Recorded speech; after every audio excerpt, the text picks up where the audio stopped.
Oke, ini materi kita hari ini. Leasing itu kalau bahasa Indonesianya sewa, ya. Bahasa Indonesianya sewa. Jadi kita mau lihat bagaimana nanti kita mencatat baik itu jurnal sampai mempersiapkan laporan keuangan, ya, terkait transaksi leasing. Jadi saudara-saudara, biasanya yang ini nih. Saya juga dulu selalu berpikir yang namanya Garuda Indonesia itu pesawatnya banyak ya. Padahal itu bukan pesawat mereka. Itu pesawatnya perusahaan lain yang mereka sewa dalam jangka waktu yang cukup panjang, ya, sehingga seakan-akan itu milik dia. Dan zaman sekarang juga sudah mulai bergeser, bahkan sangat sedikit ya. Perusahaan itu aset tetapnya milik sendiri. Jangankan pesawat atau gedung, komputer, laptop dan semacamnya itu sekarang ya sewa. Jadi jarang sekali sudah ya aset tetap itu dimiliki sendiri. Saya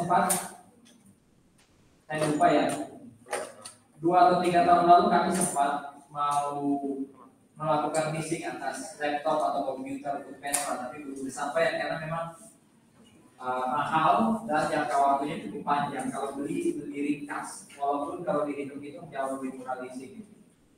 Ya. Ada perusahaan bahkan saudara-saudara termasuk gedung kantornya itu bukan punya dia, jadi dia nggak punya aset tetap. Semuanya itu dari pihak lain. Jadi kalau kita lihat di sini, bidang-bidang usaha yang mayoritas menggunakan transaksi leasing dalam operasionalnya ya, seperti ini di konstruksi. Kalau Anda jadi developer lalu tahu keren ya yang muter gitu ya, untuk barang untuk alat-alat konstruksi. Itu kalau dibeli sendiri itu ya nggak worth it. Tapi biasanya mereka sewa. Ya. Agriculture kalau untuk traktor dan semacamnya untuk mengolah tanah itu bukan milik sendiri. Intinya leasing itu kalau Anda lihat ya ada dua pihak. Ini yang disebut pemilik aset, ini yang disebut yang menggunakan aset. Ya, jadi yang punya aset nggak pakai, tapi disewain ke orang lain. Dan biasanya yang namanya lessor ini memang core bisnisnya menyewakan. Ya, core bisnisnya menyewakan. Kayak saya selalu kasih contoh untuk bus Kalisari contohnya itu perusahaan leasing. Walaupun bisa jadi leasingnya itu nggak semasif, nggak seberat kayak pesawat gitu ya, Airbus nyewakan pesawatnya ke Garuda atau Boeing sewakan pesawatnya ke Garuda kayak gitu juga. Nggak selama itu jangka waktunya. Kita paling sewanya hitungan jam, paling pol hitungan hari gitu ya. Nah, ini penggolongan perusahaan-perusahaan leasing. Ya, penggolongan perusahaan-perusahaan leasing. Ada yang namanya independent leasing company. Kalau transaksi leasing itu terkait dengan yang kiri, yang independent leasing company, maka ada 3 pihak biasanya.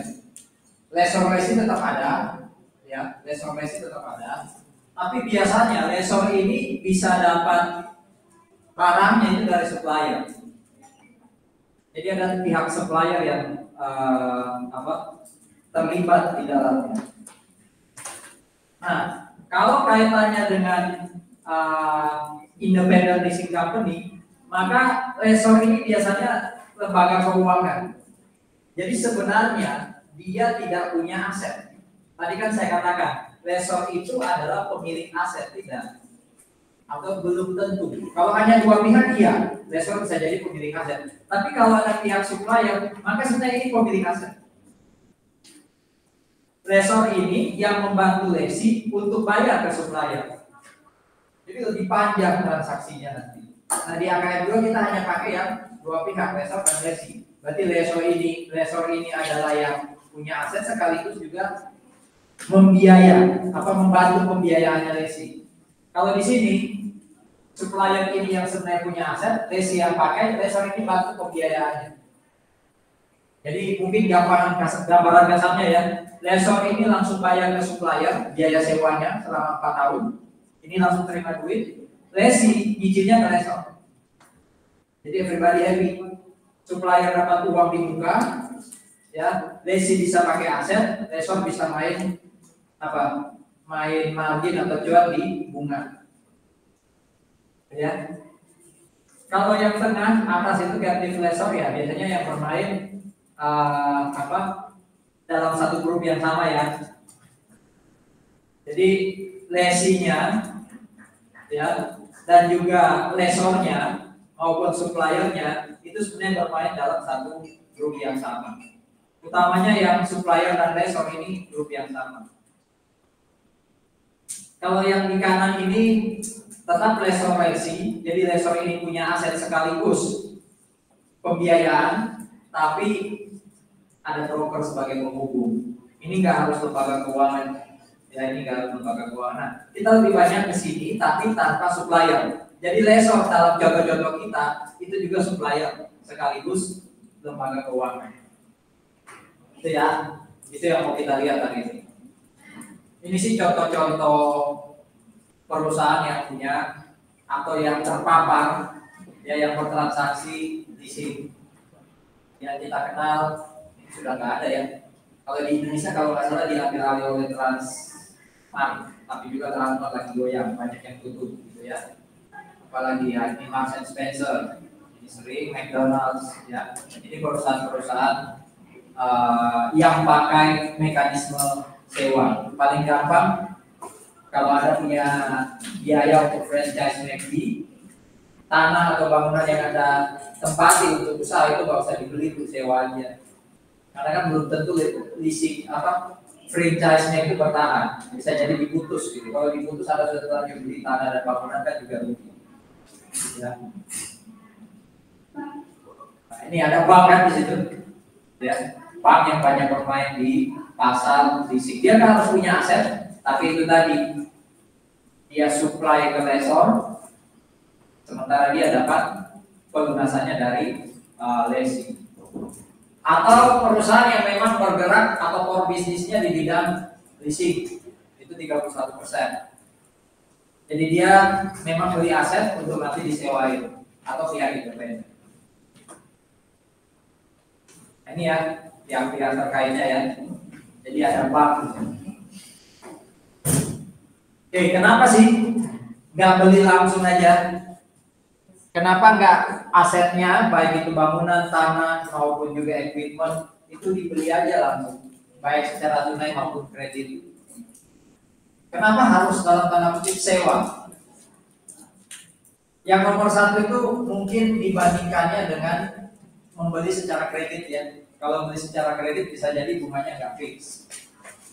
Apalagi beli pinjam duit di bank. Jadi beli barang jadi tapi pembiayanya pakai pinjam duit di bank. Nah itu kan bisa jadi naik turun ininya ya. Interestnya. Kalau ini fixed rate 100%. Nah ini yang paling sering jadi alasan orang pakai leasing. Jadi anggap aja ya, ada leasing 5 tahun. Ada perjanjian di situ. Kalau 1 tahun laptop atau desktopnya udah ketinggalan zaman, ditukar boleh. Jadi pelunasan lessor atau supplier nanti akan ngasih aset yang baru. Bandingkan kalau Anda beli, umur laptop itu kan 4 tahunan lah ya, bukan umur fisik, umur manfaat 4 tahunan, karena mungkin setelah itu ada banyak laptop baru. Kalau sudah usang, padahal secara fisik masih bagus, kan sayang kita ganti yang baru. Nah, mending kita leasingkan aja. Jadi kita nggak ada biaya penyimpanan sampah, aset bekas.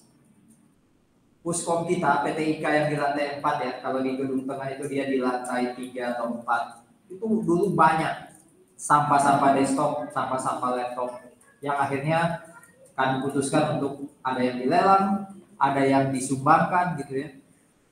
Karena kita beli sudah lewat masa manfaatnya, memang secara fisik masih bagus, tapi kan tampilan kalau kita masih pakai desktop monitor yang cembung itu kan jelek di mata para mahasiswa. Ganti yang yang layar datar, itu pun kita masih ketinggalan karena bisa jadi mungkin belum Apple ya, itu contoh. Tapi kalau leasing selama masih ada dalam ranah kontrak, masih diatur di kontrak, kita bisa minta ini udah ada model baru, ganti dong ya. Jadi kita terlindung dari obsolete atau keusangan. Tadi ya, lebih fleksibel dibanding kalau kita beli sendiri. Kita beli kan uangnya udah keluar, terlanjur, ada model baru, masuk dijual lagi gitu kan, ribet juga. Bunganya biasanya rendah, jadi udah fix, nggak floating, juga relatif rendah. Yang pasti pajak. Kalau nanti belajar, tapi dapatnya di akuntansi pajak ya. Nanti belajar akuntansi pajak itu, kalau saya beli aset, lalu saya pakai pembiayaan atau pakai hutang, itu saya melalui depresiasi ya, dan juga bunga. Kalau ini simple, langsung pokoknya uang yang saya bayar ke lesor itulah menjadi pengurang. Kalau di total tetap sama sih, beda waktu aja, tapi tidak perlu lewat dua pos, tidak perlu lewat dua akun. Ya, jadi ada keuntungan pajak. Nomor 6, apa maksudnya ini? Balance sheet tapi off. Kira-kira apa maksudnya off balance sheet?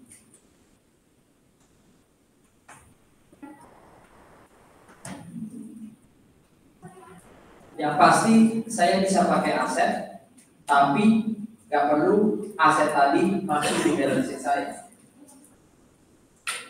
Saya punya mesin nih, saya sewa dari orang lain 4 tahun. Mesin ini menghasilkan produknya saya jual jadi revenue. Harusnya kan mesin tadi jadi aset saya kan, harusnya. Ya. Tapi dia nggak masuk, nggak dicatat. Ya. Di dalam balance sheet itu yang disebut off balance sheet. Tapi nggak semua leasing yang off balance sheet, nanti kita belajar ya. Ada leasing yang masuk balance sheet, maksudnya masuk neraca atau statement of financial position kita.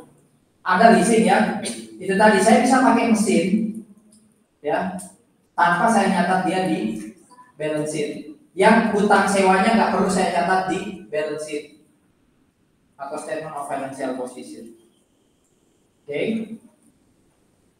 Mungkin kalau nyatat aset masih nggak apa-apa, ini nyatat hutang itu juga nggak. Kan enak ya, hutang nggak dicatat itu lebih ringan beban kita kepada user, kepada para pembaca laporan keuangan. Kalau buat lesor apa keuntungannya ya? Interestnya marginnya cukup besar. Juga bisa bantu lesor kalau ada, anggap aja saya penjual laptop. Dijual kok kayaknya sulit dibeli langsung oleh customer, terus saya sewakan. Jadi dalam tanda kutip saya jual melalui mekanisme sewa. Karena nanti kalau Anda belajar ada leasing yang memperbolehkan lesi membeli asetnya kalau jangka waktu sewa selesai. Ya daripada aset saya atau stok saya nggak ada yang beli, saya sewakan. Jadi men-trigger, memicu penjualan. Ada keuntungan pajak dan biasanya residual value-nya dibandingkan kalau itu jual beli biasa, ini residual value-nya relatif masih tinggi. Ya, relatif masih tinggi.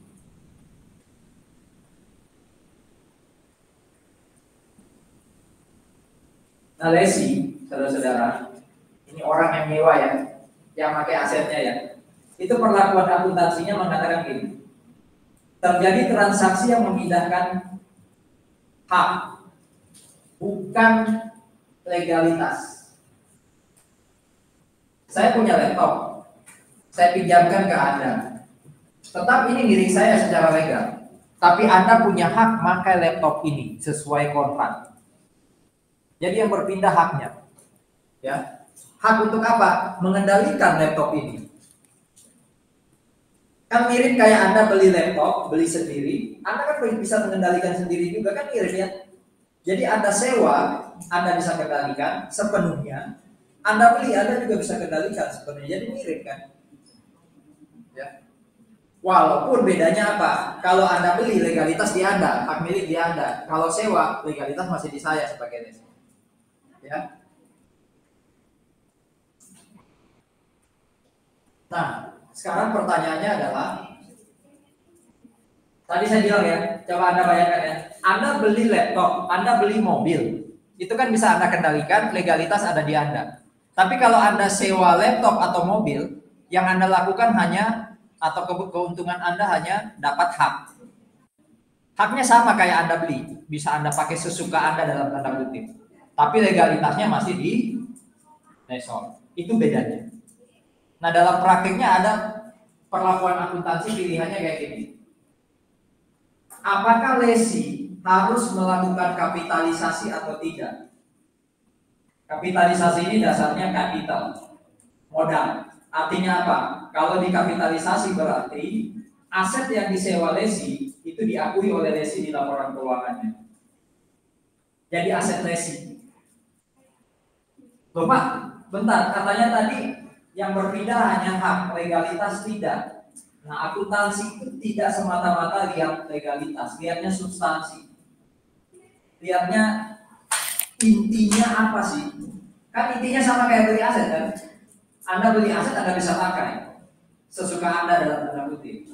Anda sewa aset tadi Anda juga bisa pakai. Berarti kan sama. Nah, berarti ada pilihan buat lesi untuk ngakuin aset yang dia sewa tadi sebagai aset milik dia di laporan keuangannya, utamanya di statement of financial position. Jadi proses ketika lesi mencatat aset yang dia sewa di laporan keuangannya itu yang disebut apa? Kapitalisasi. Ya, jadi mencatat aset yang disewa sebagai aset dia. Secara akuntansi, hak milik tetap ada di lesor, tapi hak akuntansinya, hak mencatatnya ada di lesi, itu kapitalisasi. Nah, ada lesi yang memilih yang pojok kiri, nggak kapitalisasi. Berarti uang yang dia bayar untuk sewa diakui jadi apa? Nggak expense, dia yang sewa semua. Ada yang gini, dikapitalisasi, mirip kayak beli secara kredit. Jadi aset ya. Uang sewa itu nggak ada yang expense tapi dikapitalisasi. Mirip kayak ini nih.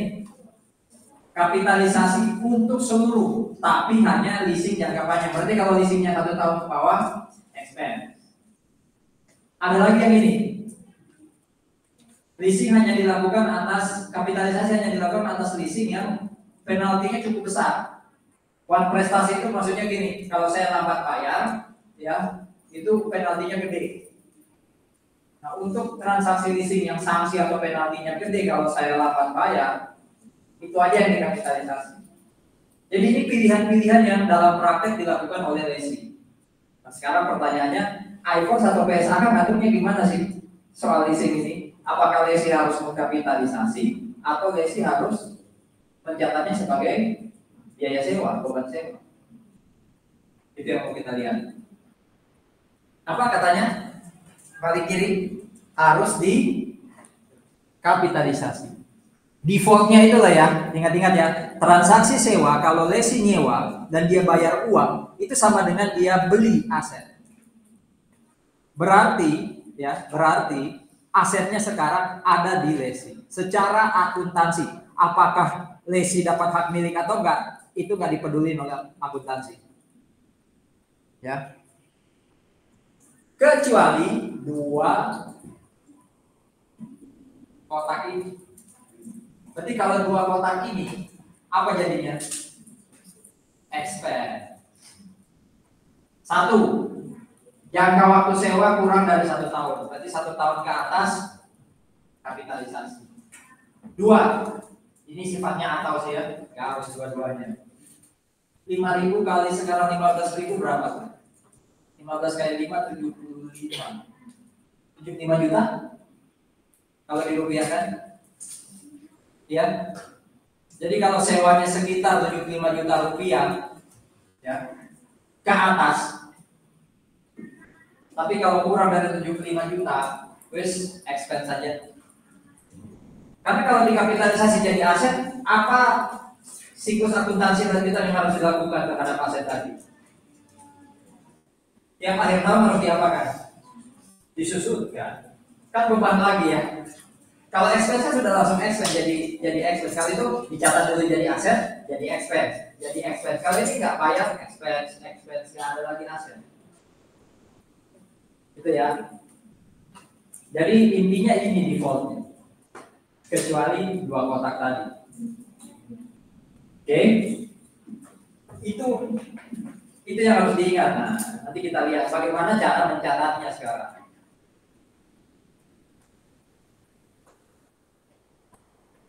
Hak untuk menggunakan properti berdasarkan kontrak tadi ya, itu yang diakui sebagai aset. Jadi bukan asetnya, tapi hak untuk pakai properti itu yang jadi aset. Jadi mesinnya itu bukan mesinnya yang jadi aset, tapi hak untuk menyewa itu yang jadi aset. Ya. Nah, sementara kan di debit ada aset ya, haknya yang dikapitalisasi, kreditnya ya liability, utang sewa.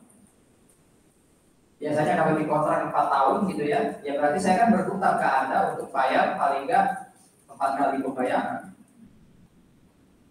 Itu yang jadi hutang. Jadi sisi kredit adalah liability. Nah, karena ini ada liability pasti muncul apa? Ya kan? Jadi liability ini kalau dikalikan dengan discount rate kayak minggu lalu ya, itu jadi interest expense. Sementara dari aset itu harus disusunkan. Makanya secara pajak ini lebih untung loh, expense-nya dua kan? Depreciation dan interest. Kalau Anda beli tunai, hanya depreciation ya kan? Itu yang tadi disebut keuntungan pajaknya dari sana.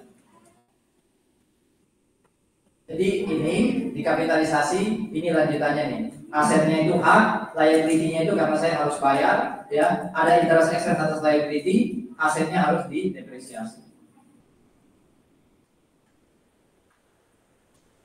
Nah, ada dua jenis leasing paling tidak, ya. Leasing yang memenuhi syarat untuk dikapitalisasi itu disebut sebagai capital lease, capital lease, atau bahasa lainnya ini finance lease.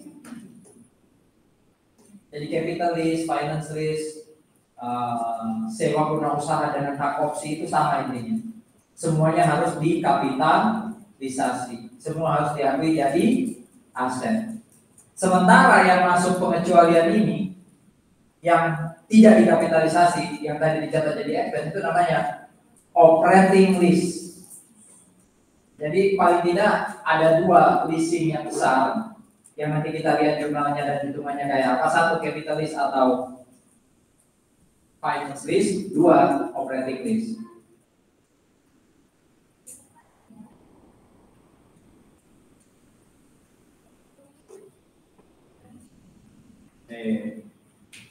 Nah ini istilah-istilahnya yang harus dipahami Islam ya, masa sewa. Ya, biasanya ada di kontrak, non cancelable, nggak bisa dibatalkan. Ya, kalaupun pengen diperpanjang, ini dibatalkan ini maksudnya mungkin sudah terlanjur transaksi kontrak gitu ya. Terus saya bilang nggak jadi sewa, itu nggak boleh. Saya harus bayar penalti. Berarti mau nggak mau aset itu seakan-akan harus tetap dipakai. Makanya dia harus dikapitalisasi. Nah, kalau saya pengen perpanjang, boleh.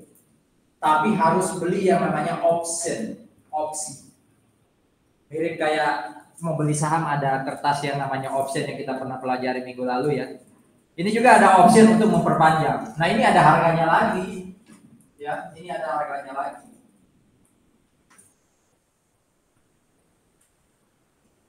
Nah, biasanya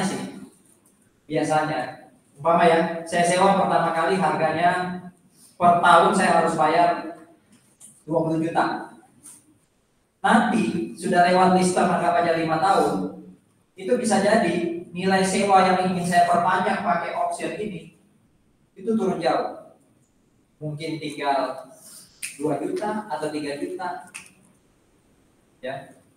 Jadi kalau saya pakai option itu tandanya adalah saya tertarik. Karena memang sejak awal dikondisikan orang akan pakai option ini. Jadi option ini surat harus dibayar, tapi di dalamnya ada nilai sewa. Mirip kayak saham ya. Option itu ada harganya, tapi di dalamnya ada harga saham. Jadi saya beli dulu optionnya, terserah saya mau pakai atau enggak. Kalau saya pakai, saya bayar dengan harga sewa yang lebih rendah. Kalau ada perpanjangan, itu ya. Contoh nih.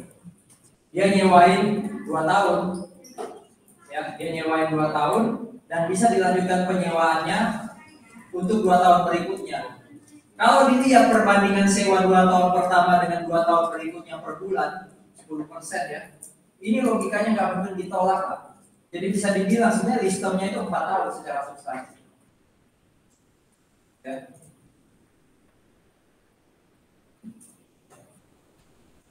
Tadi lease term, yang kedua lease payment, yang pembayaran uang sewa itu. Ini payment yang sifatnya tetap, ya, atau bisa juga variabel. Variabel ini tergantung persentase tertentu.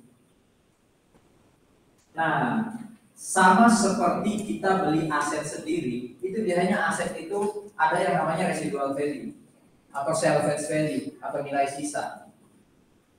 Apa itu residual atau salvage atau nilai sisa? Saya beli mobil, ya, anggap aja Innova, useful life-nya mungkin 4 atau 5 tahun. Nah, yang disebut residual value Innova tadi itu apa maksudnya? Nilai kalau useful life sudah selesai. Jadi residual value dalam leasing itu adalah kalau lease term selesai, kira-kira kalau aset tadi dijual lagi harganya berapa? Ada istilah guaranteed residual value, maksudnya gini, Anda punya aset, saya yang sewa. Terus Anda ngomong ya, Pak Agus, ini aset, kira-kira nanti habis lease term, nilai jual di pasarnya atau harga second ya, harga secondnya 5 tahun lagi kira-kira ya 20 juta. Saya pakai kan? Waktu saya kembaliin ke Anda, ternyata harga jualnya di pasar jadi jatuh. Mungkin jadi 18, jadi 15. Akan bisa jadi saya disalahin karena makainya sembarangan mungkin. Kalau sifatnya guaranteed residual value berarti selisihnya harus saya bayar ke lessor. Tadi kan sepakatnya 20 ya, ternyata jadi 18. Nah, 2 jutanya saya bayar ke lessor. Tapi kalau lebih, nggak ada apa-apa. Lessor nggak kasih apa-apa ke saya. Pokoknya saya harus jaga minimal residual value-nya setelah saya pakai selama lease term itu sama kayak kontrak. Ya. Kenapa terus mau guaranteed kalau kayak gitu ya? Berarti harganya jauh lebih murah mungkin, interestnya lebih murah dibandingkan kalau unguaranteed. Iya kan? Kalau umpama saya pakainya asal yang rugi kan lessor. Pasti lessor waktu menghitung biaya sewa, ya itu lebih tinggi dong yang unguaranteed. Bisnis banget kan ya. Tapi kalau yang guaranteed karena saya berjanji untuk bayar, bisa jadi Anda kasih harga ke saya lebih murah. Ya. Jadi kalau residual value yang guaranteed itu pasti masuk dalam hitungan lease payment. Pada saat leasing dimulai, selisih antara harga yang ada di opsi dengan fair value yang diharapkan itu harus tadi ya, harus beda banget, beda signifikan. Ya, beda signifikan. Supaya hak opsinya itu menarik. Kalau harga sewanya per tahun tadi ya 500, terus di opsi saya bisa beli atau saya bisa perpanjang harganya jadi 400, kurang menarik. Opsinya jadi nggak mungkin dipakai. Tapi kalau harga opsinya kemudian beda banget dengan 500, signifikan jadi 50, jadi 40, nah itu berarti memang masuk akal opsi. Oke, this apa? Term lease payment. Nah, yang ketiga discount rate.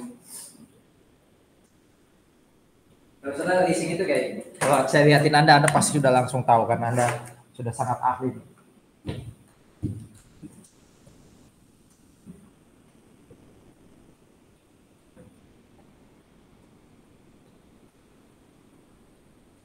Leasing itu bilang gini, saya berjanji bayar ke Anda 100.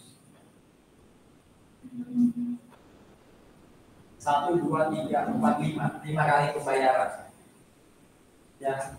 Jadi saya sudah janji di kontrak bayar setiap awal. Kan mulainya dari titik 0. Masih ingat ini apa? AD. Ceterman ya. Ini AD. Kalau yang geser ke mulai 1 kan OA ya. Ditambah tadi kalau ada guaranteed residual value. Tapi dia ada di sini. Ini dihitung pakai apa? single sum, ya kan? Jadi kalau nggak ada residual value yang kita tanggung, ya hitungannya pakai ADNO. Nah, waktu kita mau jurnal di sini, berapa sih nilainya ya pakai present value AD. Jadi kita main chapter 6 nanti. Sekarang chapter 21, itu chapter 6. Wah, receh banget berarti kan? Pokoknya yang dipakai tabel AD, wis, present value AD. Nah, waktu kita mau narik ke present value kan kita butuh I kan? Itulah discount rate di sini. Ya. Nah, Lesi waktu mau ngitung berapa present value-nya itu pakai yang namanya implicit interest rate. Ya, implicit interest rate. Nah, implicit interest rate itu punyanya Lesor. Ya, punyanya Lesor. Jadi kalau nanti di soal ada dua rate, defaultnya by default harusnya pakai punya Lesor, bukan punya Lesi. Kecuali tidak memenuhi syarat di bawah. Ya, syaratnya adalah ini defaultnya yang atas ya, syaratnya di bawah. Lesi tahu implicit rate-nya dan implicit rate tersebut lebih rendah dari punyanya Lesi. Rate kalau punyanya Lesor namanya implicit rate, kalau punya Lesi namanya incremental interest rate. Gampangannya gini, Lesi itu interest rate yang biasa dia pakai itu 12%. Lesor 10%. Berarti kan memenuhi syarat yang Lesor 10 ya, implisit, Lesi incrementalnya 12. Tapi di soal harus ada kalimat ini. Ya, Lesi tahu nggak bahwa si Lesor itu rate-nya lebih rendah dari dia?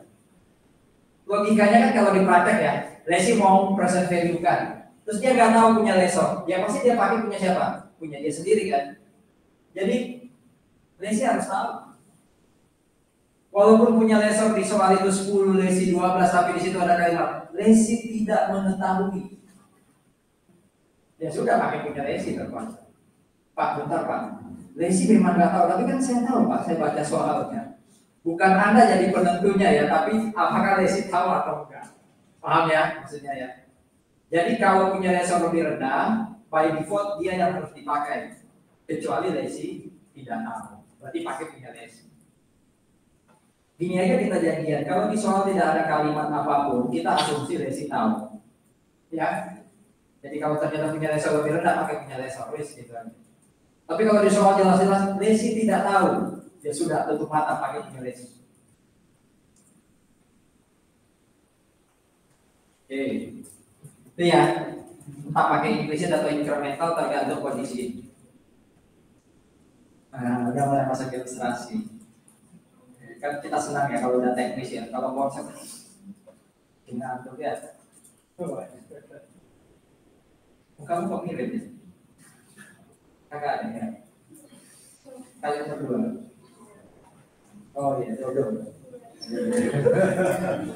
Makin lama orang makin dekat makin mirip.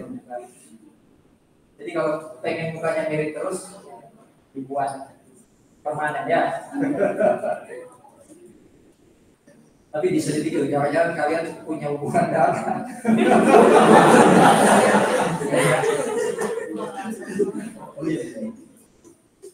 Ya kan kalau yang suka stand up comedy kan ada kayak gitu ya, di review penontonnya ini.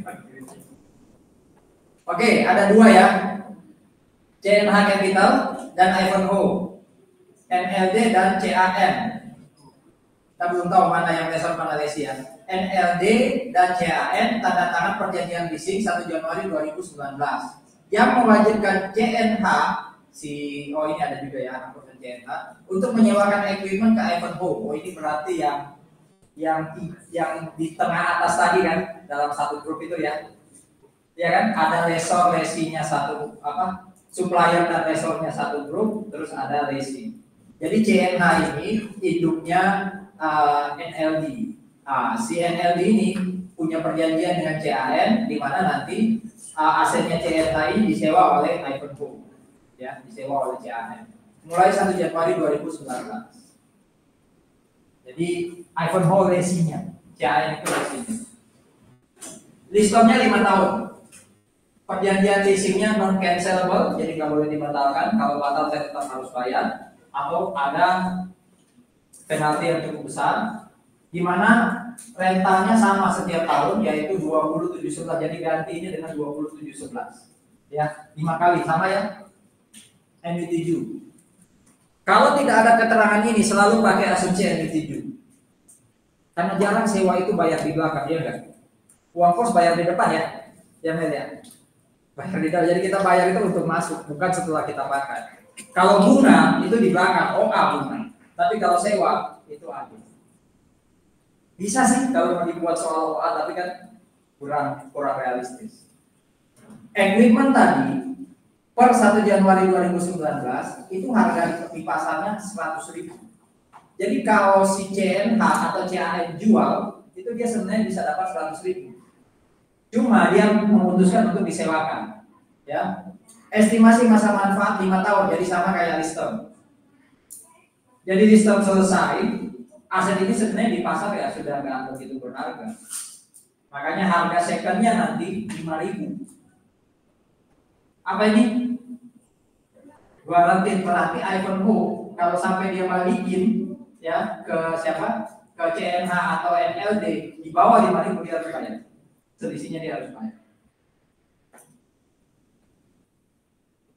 Ivanhoe mengharapkan mengestimasi tingkat kemungkinan probable. Ingat masih kan probable itu berapa persen? Di atas 50. Yang paling pasti itu kan di atas 90, namanya remote. Tapi kalau di bawah 50 istilahnya apa?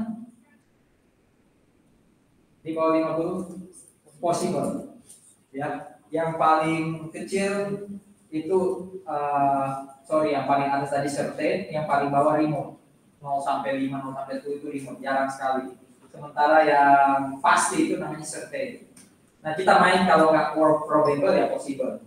Pokoknya sudah di atas 50, itu dia ngitung 5.000 pasti. Jadi walaupun itu garanti, tapi dia yakin nanti 5 tahun lagi minimal 5.000. Gak mungkin lebih rendah dari 5.000. Tidak ada opsi perpanjangan. Jadi equipment nanti setelah 5 tahun akan dikembalikan ke CNH. Kalau nggak ada opsi perpanjangan, berarti hak milik masih milik CNH. Ya. Incremental borrowing rate punyanya Lesi 5%. Ya, sementara punyanya CNH 4%. Lesi tahu.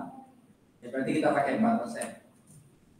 Aset-asetnya Ivanhoe, Lesi itu biasanya disusunkan pakai straight line.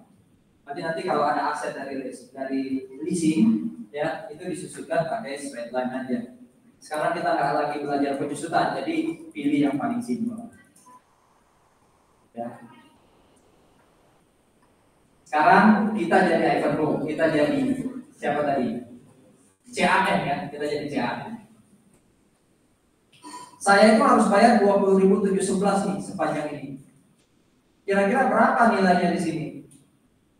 Ya. Nah, ini kita present value kan. Ini saya lupa tabel berapa present value factor AD itu. Kalau present value factor yang future value yang single sum tabel 1, present value single sum tabel 2, present value OA tabel 3, ini tabel 4 ya. Tabel 5. Ya, tabel 5 di chapter 6. Pokoknya cari aja lagi tabel bunga Anda, ya. Pilih yang AD. Atau kalau Anda mau save yang AD aja. Ya. Pak, di soal di soal UTS khususnya ya, kalaupun nggak dikasih tabel bunga, biasanya di soal nanti akan ditulis. Ya. Kalau di soal kuis gimana? Baca tulisnya. Ya. Nggak ada Pak, ya, cari sendiri, wong Anda boleh kerjain open kok. Ya. Nah, paymentnya 2711 ini di present value kan pakai faktor ini, itu ketemu 95. Padahal kan kalau mau gampang aja 2711 kali 5, bukan gitu hitungnya. Hitungnya adalah di present value kan sama kayak chapter 6. Nah, tolong diingat-ingat mulai sekarang, aset yang saya dapat dari leasing itu nilainya waktu saya mulai leasing itu sama dengan present value. Present value AD tepatnya. Nanti kalau ketemu 95 itu yang kemudian kita akui jadi aset. Nama asetnya ini. Jadi bukan equipment. tapi aset karena kita punya hak menggunakan. Makanya ada apa tuh? Sewa yang sifatnya hak yang sifatnya hak guna, ya kan? Nah itu leasing Pak. Bukan hak milik. Sertifikat hak guna bangunan, nah, itu berarti saya dapat dari leasing. Nah haknya itu bisa di present value-kan, dia jadi aset. Di sisi lain, karena sudah kontrak, itu berarti saya harus bayar kepada lessor, sama kayak present value. Ini dulu, ada pertanyaan? Nah menurut soal tadi pembayarannya dilakukan tanggal berapa? Setiap awal tahun. Berarti mulai 1 Januari 2019 langsung dibayar dong. Ya kan? Nah berarti di tanggal yang sama lease liability-nya udah berkurang 2711. Jadi di hari itu juga saya punya utang sekian, tapi langsung saya bayar 2711. Ya bayarnya cash, berarti cash di kredit. Oke, yang pertama, yang kedua ada pertanyaan.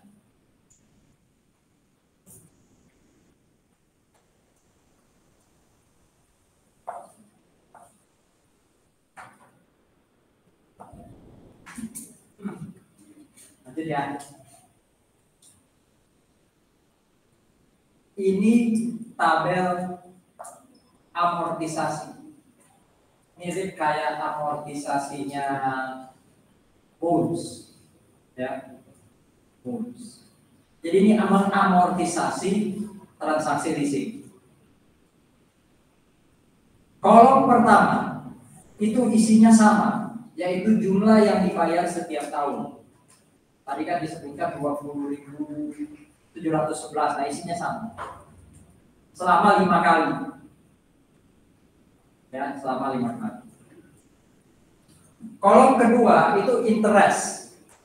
Kalau kita lesi berarti interest expense. Cara ngitungnya adalah tingkat suku bunga yang kita pakai. Tadi kan kita pakai punya lesor ya. Oh ya ini 4% menegaskan punyanya lesor karena si lesi tahu. Karena kita pakai punya lesor, maka 4% ini itu dikalikan dengan atau secara diagonal ya dengan kolom yang keempat yaitu lease liability. Kenapa baris pertama masih 0? Karena ingat sekali lagi bunga baru kena kalau sudah lewat 1 tahun. Ini kan baru 1 Januari 19, belum ada buku. Berarti baru kenanya nanti 31 Desember 2019 atau dengan kata lain 1 Januari 20. Berarti 3.000 ini dapatnya dari 4% kali 75. Gitu ya. Jadi interest itu dihitung secara diagonal dengan saldonya lease liability. Kenapa? Kalau sekali lagi kan masih 1 Januari ya belum ada bunga terus. Kolom berikutnya itu adalah namanya ini pengurangan lease liability, pengurangan kolom terakhir. Cara hitungnya adalah A atau kolom ke-1 kurangi kolom ke-2. Makanya kolom ke-1 ini kan sama antara A dan C karena B-nya masih 0. Nah kalau kolom keempat itu saldonya lease liability. Tolong diingat-ingat kalau ada 2 tabel ini yang ada di pojok kanan atas selalu sebesar present value yang kita hitung di depan. Ini langsung taruh di pojok kanan atas. Kalau ada buat Excel-nya nanti quiz kita ya, itu langsung taruh di sini present value. Jadi ada hitung di Excel present value langsung bikin rumus sama dengan. Nah, jadi nggak ada gonta-ganti manual. Ini langsung ada rumus di Excel 4% kali ini, kecuali yang baris pertama nanti ya. Nah ini makin lama makin berkurang karena kan di slide ini makin lama makin berkurang karena dibayar. Tuh ya. Sehingga nanti pojok kanan bawah ini harus 0. Nah, karena ini harus 0 berarti gampangannya karena ini kan berkurang terus ya 95 kurang 20, 75 kurang 17. Supaya ini 0, ini harusnya sama kayak ini, betul ya? Kan cara kurangnya 95 ke 20, 75 ke 17. Berarti supaya ini 0 19 kurangi ke sini ini harus 19. Poin saya apa? Nggak perlu lagi dikalikan dengan 4% nih. 4% kali 19 nggak perlu. Pokoknya gimana caranya? A kurangi B sama dengan 19. Sehingga ini menyesuaikan. Makanya ada tanda asterisk di situ. Tidak lagi 4% kali 19, tapi 20 kurangi 19 ketemu.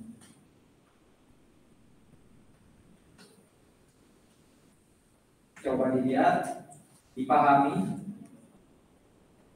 maka oke. Kalau sudah buat ini mirip kayak yang lalu kertas kerja ya, kita enak bikin jurnalnya. Ya, kita enak bikin jurnalnya. Contoh, 31 Desember 2019. Berarti yang ini ya. Ada interest expense 3007, ya udah. Ya kan?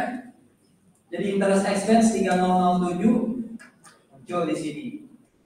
Oh ya, kalau diingat, setiap kali ada interest expense, maka lawannya adalah lease liability, bukan interest payable. Lawannya adalah lease liability. Harusnya lease liability yang kita bayar itu kan sekian ya. Betul ya? Harusnya per 31 Desember 2019 sekian, enggak. Lease liability yang kita bayar besoknya itu selalu sama jurnalnya dengan 1 Januari 19. Jadi jurnal ini 5 kali kita buat. 5K, 6K tergantung sistem berapa kali pembayaran. Paham ya? Jadi jurnal kayak gini selalu dibuat per 1 Januari. Ya. Makanya kan list payment selalu 27/11 kan? Bukan 17 ini. Tapi sekali lagi kita bisa tahu berapa interest expense kalau ini bisa kita isi dengan tepat. Oke, ini ada pertanyaan. Jadi nggak usah pusing, pasti per 1 Januari jurnalnya kayak gini. Tapi kalau mau pembuktian, udah tambahin aja 3 tambah 17. Kalau tahun depan 18 tambah 2 kan 27/11 juga kan. Atau dengan kata lain sebenarnya jurnal ini setiap 1 Januari itu mengacu ke kolom ini. Ya, kolom A. Oke, ada pertanyaan? Apalagi yang harus dibuat oleh Ivanhoe di 2019 selain ini? Kalau ini kan sudah masuk 2020 ya. Di 2019 jurnal apa lagi yang harus dibuat oleh Lesi? Halo? Selain interest tadi itu apa? Selain liability dia punya aset ya. Aset harus di berapa tahun tadi? Berapa yang kita bagi 5? Ya asetnya berapa tadi? 95. Jadi ada 2 jurnal di 2019 akhir, interest expense dan depreciation expense. Begitu lagi 20 kayak gitu, 21 kayak gitu. Jadi jurnalnya akan mirip-mirip seperti itu. Silakan kalau ada pertanyaan. Itu salah satu yang harus Anda kerjakan besok. Besok ya di submitnya, jadi bukan malam ini. Pantas kamu dari tadi lesu ya, kamu pikir malam ini.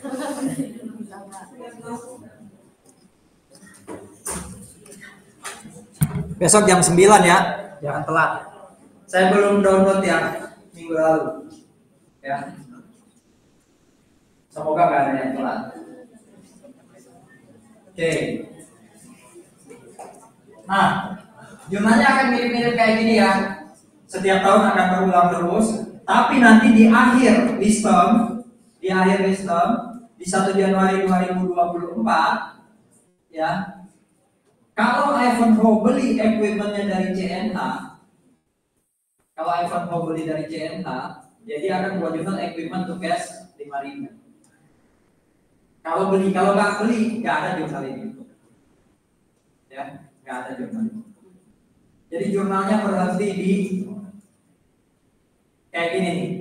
Di 1 Januari 2024 lease liability to cash 27/11 sudah. Kan terakhir 1 Januari 2023 udah kayak gini jurnalnya 27/11 yang ini. Ya. Kalau dia beli baru ada jurnal ini. Kalau nggak dibeli nggak ada jurnal ini. Berarti terakhir dia bikin jurnal di 31 Desember 2023 ya. Ya kan? Berupa jurnal penyusutan. Berupa jurnal penyusutan. Oke. Ilustrasi 1 selesai, silakan kalau ada pertanyaan.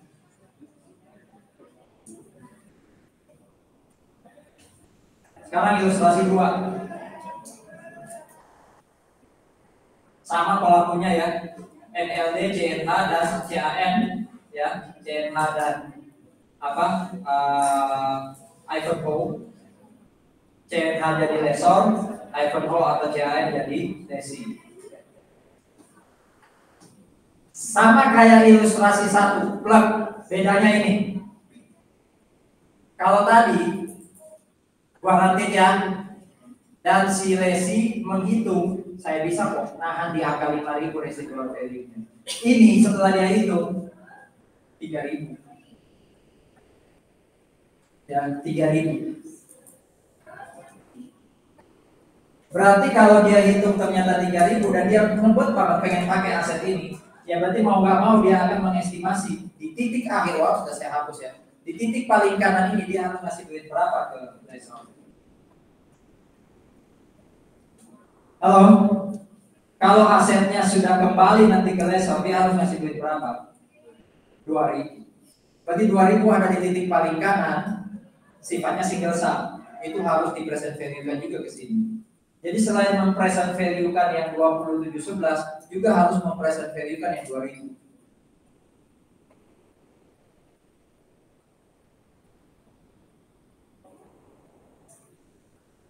Sehingga nanti nilai present value-nya jadi lebih tinggi ya. Jadi 97, tadi 95 ini jadi 97.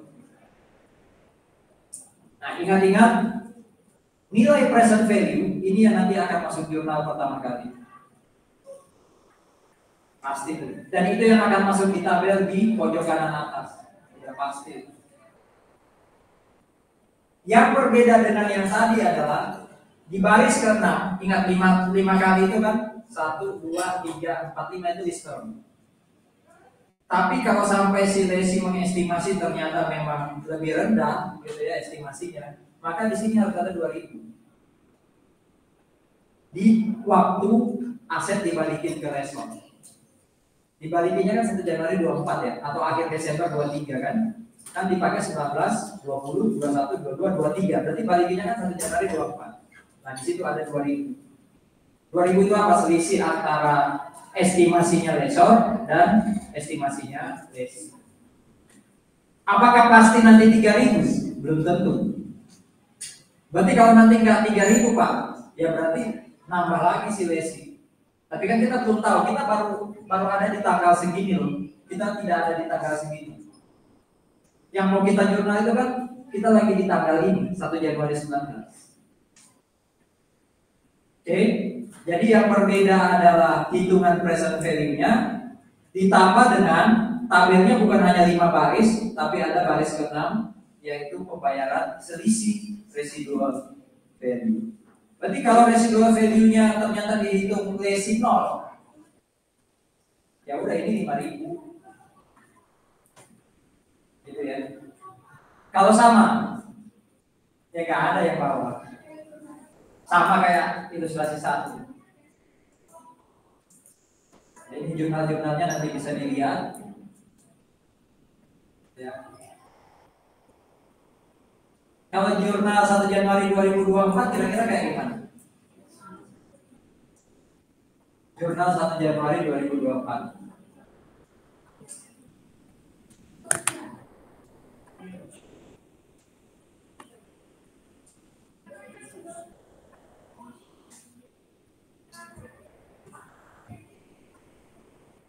Jurnal setiap 1 Januari kan selalu lihat ini ya.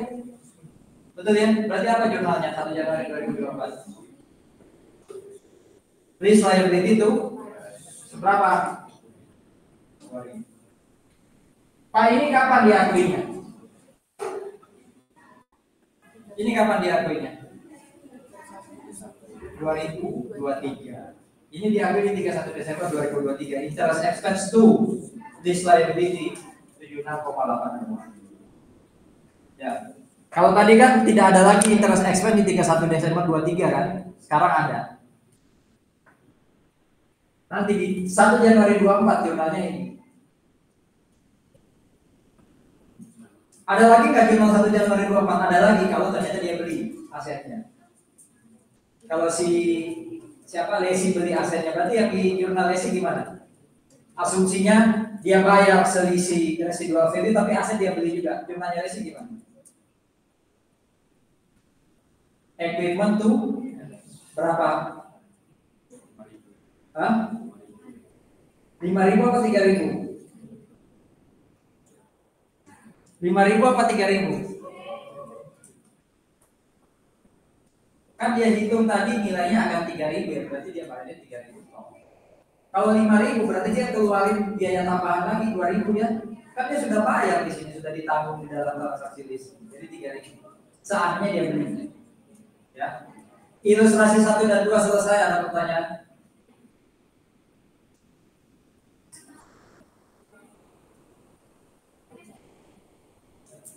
Jadi kalau saya sebut ya, ilustrasi 1 itu adalah tidak ada skenario pembayaran.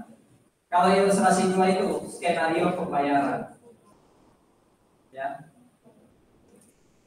Nah, ilustrasi 3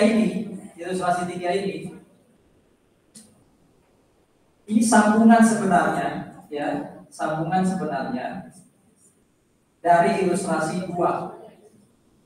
Ya, dari ilustrasi 2. Ini yang saya katakan tadi, apa yang terjadi kalau di 1 Januari 2024, ya, di 1 Januari 2024, ternyata di sini tadi kan dia katakan ya, saya estimasi nilainya 3.000.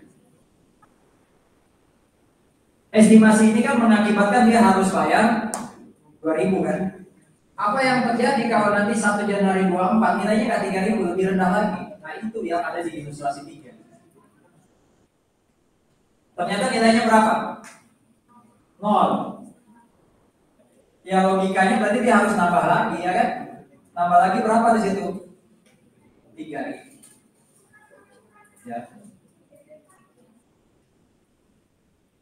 Jadi kalau ikut ilustrasi 2, kayak saya bilang di sini, ada skenario pembayaran. Kita kan sudah bayar lewat apa? Lewat tabel tadi 2.000 kan? Ternyata nilainya 0, berarti kita tambah 3.000 dong.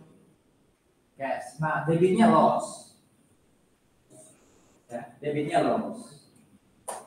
Tapi bagaimana kalau ya guaranteed residual value? Terus saya mirip kayak ilustrasi 1. Saya yakin pasti 5.000 kok. Saya lesi maksudnya ya. Saya yakin pasti 5.000 kayak ilustrasi 1. Ternyata masuk 2024 nilainya 0. Berarti kan 5.000-nya total itu harus dibayar pas 1 Januari 2024. Paham maksudnya ya? Jadi ilustrasi 3 itu kalau digabung dengan ilustrasi 1, tabelnya sama kayak tabel ilustrasi 1, tapi di 1 Januari 2024 ada tambahan ini. Paham ya? Ilustrasi 3 kalau digabung dengan ilustrasi 2 sama tabelnya kayak ilustrasi 2, tapi ditambah dengan ini. Ilustrasi 3 tadi kan dia sudah bayar 2.000-nya, berarti dia tinggal bayar sisanya, betul? Ilustrasi 1 dia nggak bayar apa-apa di tabel kan? Ilustrasi 1 ini. Nggak ada kan ya di kolom baris ke-6 kan? Ternyata nilainya 0. Berarti estimasi dia di sini, mana estimasinya tadi? Nah ini. Melebihi kok 5.000. Ternyata 0. Berarti dia salah estimasi ya. Dia bayar dong, tanggung jawab, namanya aja guaranteed. Ini yang lanjutannya ilustrasi 1. Ini lanjutannya ilustrasi 2. Paham ya? Jadi ilustrasi 3 ini bisa saya tempel ke soal 1, bisa saya tempel ke soal 2. Ada pertanyaan? Kalau misalnya pas akhir itu residu tentunya kereta harus 5.000. Terus mau beli itu bayarnya 5.000 atau 7.000? Residual value di atas 5.000. Berarti kan dari sisi kita pakai ilustrasi 1 atau 2? Ilustrasi 1 kita menilai minimal 5.000. Ternyata benar-benar di atas 5.000. Berarti kan kita nggak perlu nambah apa-apa ya. Terus kita beli jurnalnya tadi pakai 5.000. Jadi waktu beli bukan bayarnya tetap 5.000 kan? Tetap 5.000, tidak didiskon. Makanya saya bilang tadi kalau ternyata residual value realnya di atas kesepakatan atau di atas estimasi, lesi nggak dapat apa-apa. Tapi kalau di bawah dia harus nanggung. Bukan, maksudnya kalau misalnya lesi pada akhirnya mau biar itu cashnya 5.000. Oh, maksudnya gini, ternyata nilainya jadi 6.000 gitu di pasar. Dia belinya pakai 6.000. Sesuai dengan harga waktu dia mau beli. Jadi residual value itu tidak jadi patokan beli, tapi berapa harga nanti ternyata per waktu dia mau kembalikan dan dia beli. Residual itu kan sebenarnya estimasi kan, belum tentu 5.000. Kalau ternyata di 1 Januari 24 nilainya 7.000 dan dia mau beli, ya pakai 7.000 dong. Jadi berapa nilai? Tadi makanya yang ilustrasi 2 saya tanya, kalau mau dibeli bayar berapa? Ya 3.000. Wong realnya 3.000 kok di situ. Ya kan? Tapi kalau di atas dia nggak dapat apa-apa, tapi waktu beli dia harus nambah. Gitu ya. Yang lain. Jadi residual value kalau sudah real nanti itu sama kayak harga mesin asli. Kalau residual value masih dihitung present value-nya itu masih estimasi. Itu poinnya. Yang lain. Kalau pertanyaannya sudah melompat gini ya berarti udah paham nih si Vero ya. Tadi Vero nanya yang skenario 1, tapi yang di atas. Jadi gini, apapun skenarionya, tapi dia mau beli dan kebetulan harganya di atas. Oke, pakai skenario 1, umpama. Skenario 1 tadi kan maksudnya ilustrasi 1 ya. Skenario 2 kan dia wes bayar. Oh, sudah bayar. Lo ngapain bayar kalau di atas? Oh iya. Iya kan? Ngapain bayar kalau sudah di atas? Justru pertanyaannya gini Mel. Ilustrasi 3 ya. Yang saya tempel di ilustrasi 2, tapi saya rubah angkanya bukan 0, bukan 3.000 tapi 6.000. Dia nggak beli. Paham maksudnya ya? Ilustrasi 2 tadi kan ngomong gini. Si lesor bilang 5.000. Si lesi estimasi 3.000. Makanya dia bayar 2.000 di tabel kan. Selesai lah 1 Januari 24. Dia nggak beli, kita nggak mau beli. Ternyata residual value-nya di atas 5.000. Padahal kan hitungan awalnya di bawah 5.000 kan. Ayo gimana? Hah? Ya nggak ada jurnal, itu salah estimasi kamu lesi. Gitu ya. Justru itu yang harusnya pertanyaannya. Apalagi kira-kira yang bisa dikutak-atik dari itu. Kalau ternyata kita balik ke ilustrasi 2. Ya. Kayak inilah ya. Ternyata 1 Januari 2024 di pasar nilainya itu bukan 0, bukan 3.000 kayak punyanya estimasi lesi, bukan 5.000 kayak estimasi lesi, tapi 6.000. Ilustrasi 2, tapi waktu mau dibalikin harganya di pasar 6.000. Gimana? Ya udah terlanjur kayak gini, nggak ada pengembalian apa-apa. Nah kalau disambung dengan pertanyaan Vero, dibeli, ya beli pakai 6.000 dong.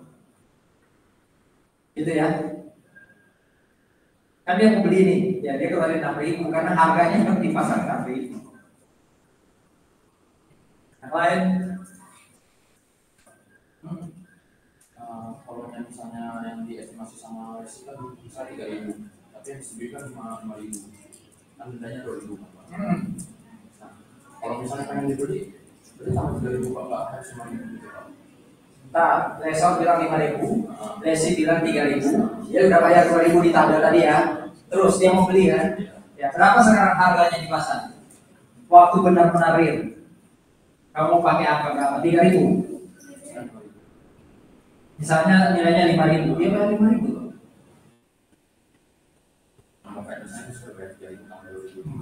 Enggak hanya nambah 2.000, tapi nambah sesuai harga pasar. Jadi bedain antara membayar selisih residual value dengan beli aset. Selisih residual value kayak ilustrasi 2, beli aset sesuaikan dengan harga aset real waktu itu berapa. Ya. Oke. Ilustrasi 4 itu unguaranteed. Ada residual value tapi unguaranteed. Harusnya lebih simpel ya. Kenapa lebih simpel? Harusnya mirip kayak ilustrasi 1 ya. Logika berpikirnya kan gitu. Ilustrasi 1 apa? Guaranteed residual value, tapi si lesi ngitungnya sama kok 5.000. Kalau ini unguaranteed residual value harusnya mirip. Kita lihat ya. Lesor ada lesi 1 Januari 19. Listor 3 tahun, bayar tiap periodenya 17.000. fair value 60.000 waktu awal dibeli, masa manfaat 7 tahun, residual value 12.000 unguaranteed. Punyanya lesor tidak diketahui, berarti pasti pakai punya lesi 6%. Udah, kalau dilihat tabelnya sama kayak ilustrasi 1 kan? Gak ada tambahan baris di bawah untuk bayar guaranteed kan? Ya kan? Jadi ilustrasi 1 dan 4 secara substansi sama. Apa bedanya? Ini masuk di jurnal awal, masuk di pojok kanan atas. Kalau sudah dapat kolom-kolom ini, dapat kolom-kolom ini masukkan di jurnal. Ini nanti disusutkan dibagi 3. Makanya di sini ada depreciation bagi 3. Sama kayak ilustrasi 1. Jadi unguaranteed dan ilustrasi 1 dan 4 itu sama.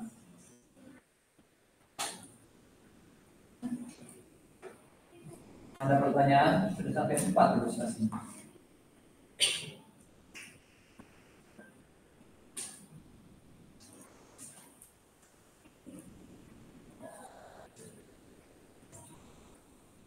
Kalau nanti ketemu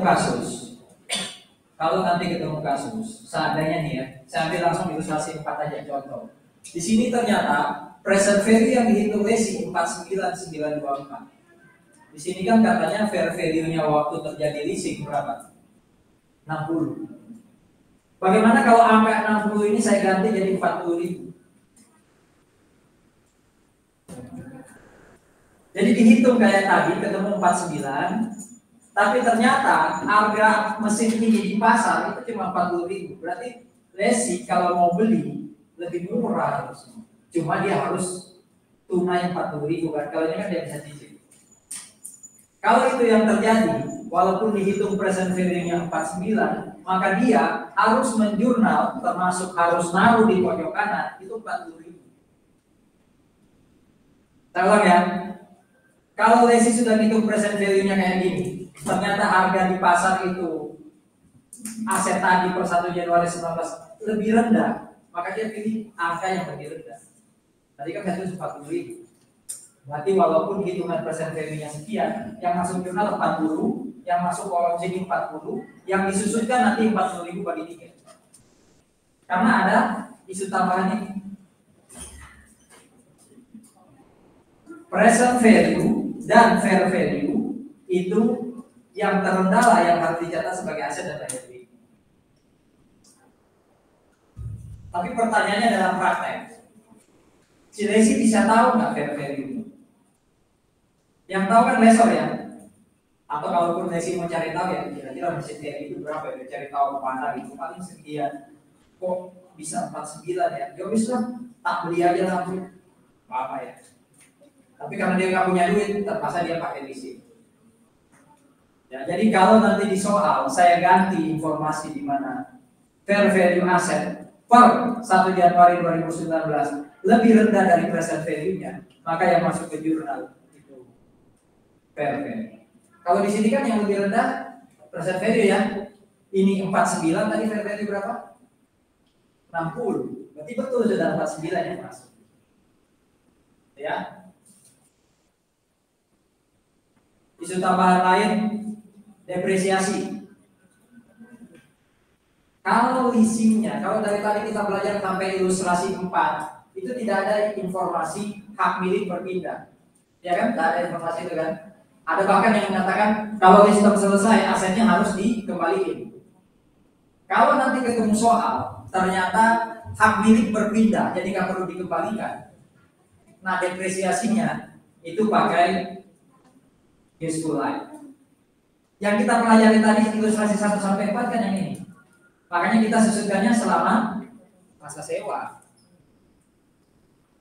Tapi kalau ada soal mengatakan CNH memberikan hak milik kepada Ivanhoe, nah kita susutkannya sebanyak atau selama useful life. Itu kalau useful life dan sistemnya beda. Kalau sama ya nggak ada masalah. Apalagi isu tambahan lain. Sampai titik ini ada pertanyaan? Oke. Tadi ada 2 pengecualian ya. Leasingnya nilainya, listemnya pendek, kurang dari setahun ya. Oke. Atau wis enggak. Jadi memang agak tricky ya. Setahun itu masuk yang panjang atau yang pendek gitu ya. Yang nggak akan saya buat pas setahun. Entah kurang dari setahun atau lebih. Intinya listernya short term. Kedua, nilai leasingnya rendah. Tadi berapa? 5.000. Ya, 5.000 US dollar. Kalau itu yang terjadi tadi apa? Kapitalisasinya tidak dilakukan. Dengan kata lain, pembayaran leasing setiap periode itu dianggap sebagai Jadi jurnalnya adalah, anggap aja ya, saya pakai ilustrasi yang terdekat, yang ini. Setelah dilihat ternyata tidak memenuhi syarat, tapi dihitungnya tetap kayak gini tabelnya. Anggap aja ini bulan, bukan tahun. Berarti 1 Januari dia akan akui 17 sebagai prepaid to cash. Nanti akhir Desember rent expense to prepaid 17. Gitu ya. Jadi jurnalnya sesederhana ini. Nah kalau kayak gini berarti ada aset nggak di leasing? Ada liability nggak di leasing? Tapi mesinnya bisa dipakai kan? Bisa ngasihin aset kan? Bisa ngasihin revenue kan? Berarti itu milik aset nggak? Iya kan?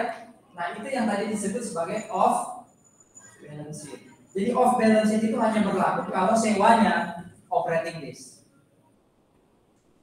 Kalau sewanya sifatnya capital lease kan masuk balance sheet ya.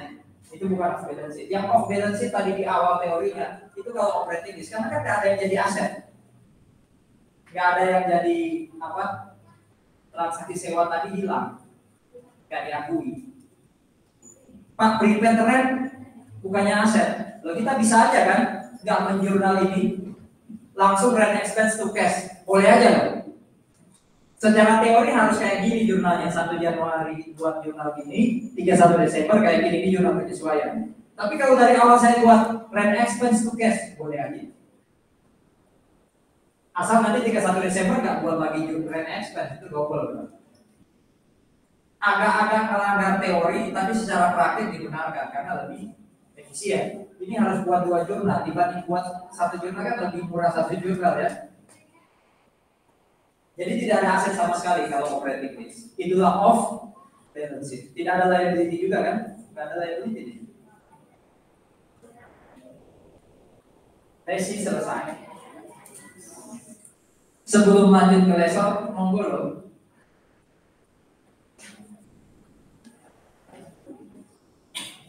Nah yang mau kita lihat di lesson ini lebih banyak adalah menentukan lease payment. Tadi ada yang 20/7/11.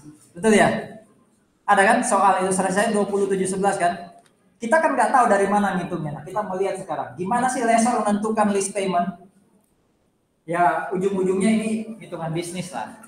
Ya, kalau saya jual harusnya saya dapat berapa, ini saya sewakan. Berarti berapa uang sewa supaya sama kayak kalau saya jual? Nah, gitu.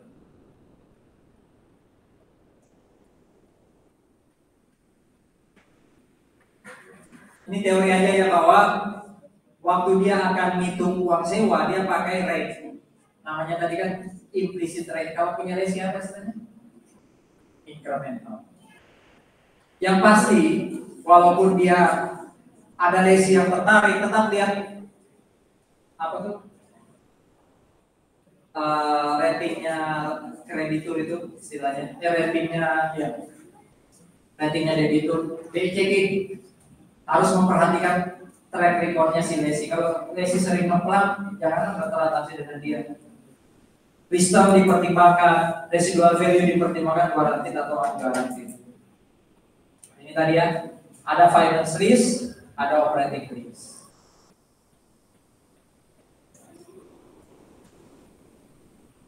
Salah satu aja dari berapa nih? 5 terpenuhi, itu sudah finance risk atau capital risk. Ya.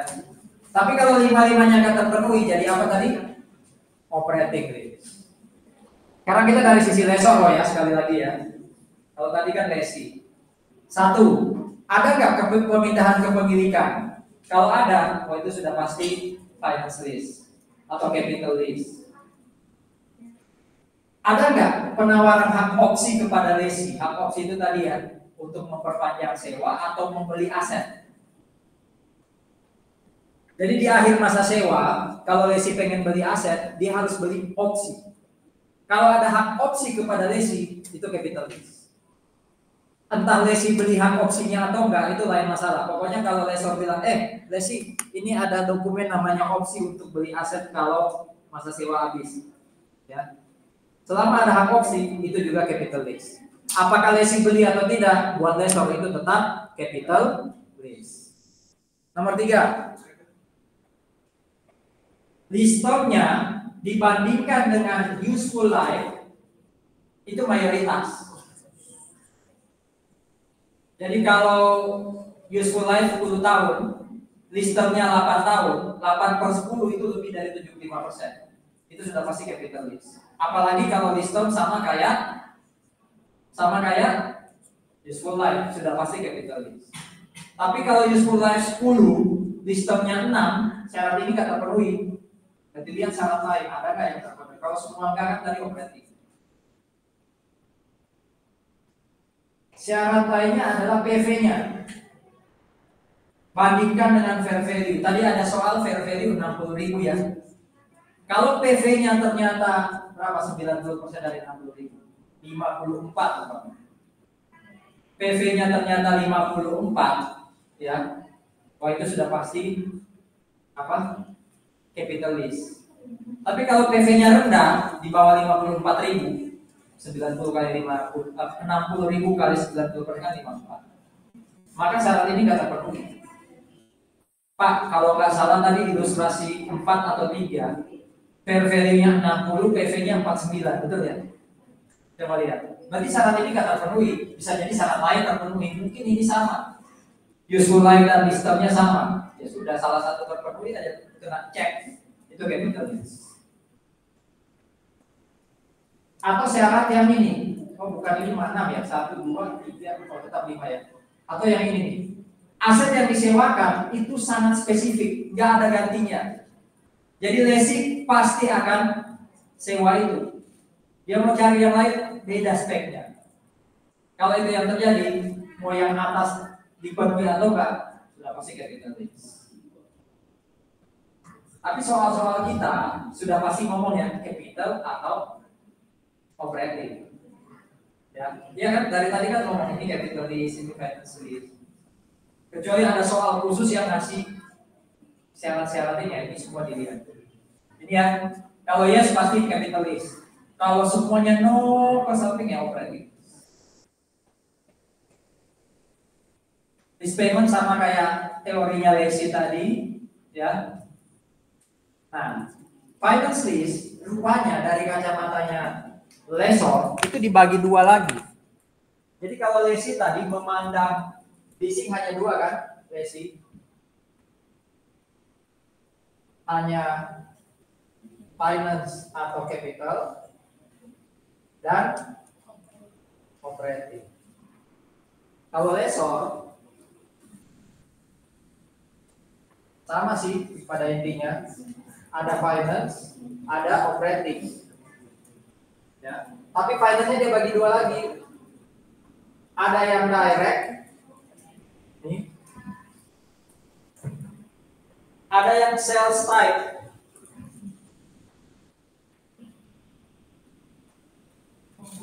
Ini yang baru, yang tidak ada di pembahasannya lessee tadi.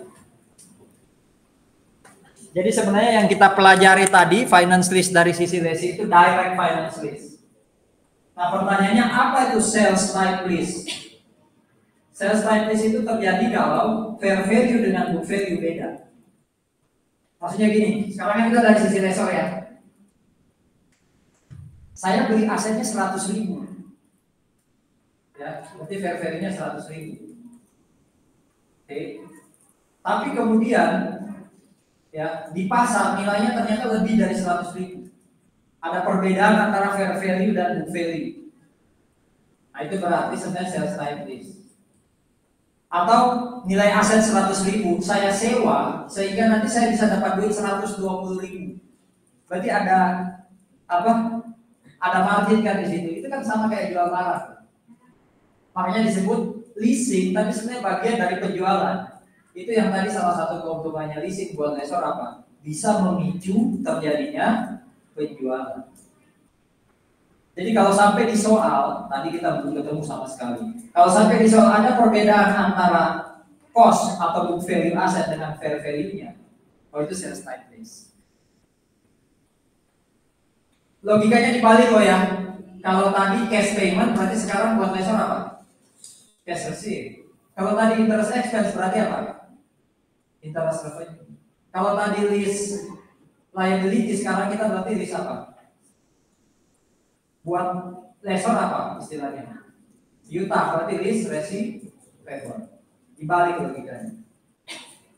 Nah, ini sales type list. Lessor memperlakukan seperti jual aset, jual inventory. Ya.